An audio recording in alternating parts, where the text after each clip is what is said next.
Hello bye brother, কি অবস্থা সবার, কেমন আছেন? তো আজকে আমাদের দিলমন রেস্টুরেন্টে রান্না হতে যাচ্ছে গরম গরম হাঁসের মাংস। তো ফার্স্টে দেখতে পাচ্ছেন আগে থেকে পেঁয়াজগুলো ভাজতে ছিল, তাই দিয়ে দিল এখন মাংস। তো মাংস দেওয়ার পরপরই মাংসটা ভালোভাবে নেড়ে নিতে হবে, তাই ভালো করে নেড়ে নিতেছে। তো এভরিওয়ান দেখতে পাচ্ছেন এখন নাড়াচাড়া শেষ। এখন আমাদের দিতে হবে পেঁয়াজ এবং টমেটো। তারপর দিয়ে দিচ্ছে পরিমাণ মতো লবণ। তারপর দিয়ে দিচ্ছি পরিমাণ মতো গরম পানি।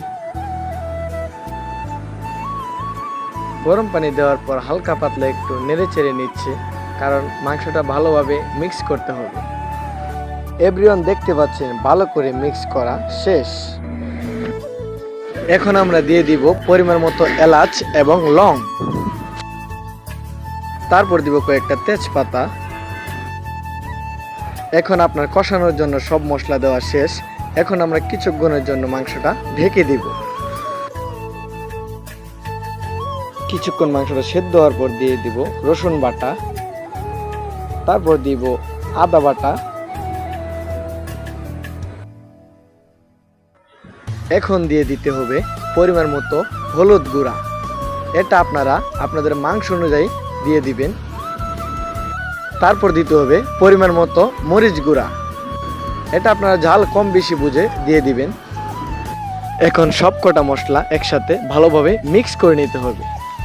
মিক্স করতে করতে আমাদের বাবুর্চি ভাই এমন একটা কথা বললো, না এসে থাকতেই পারলাম না।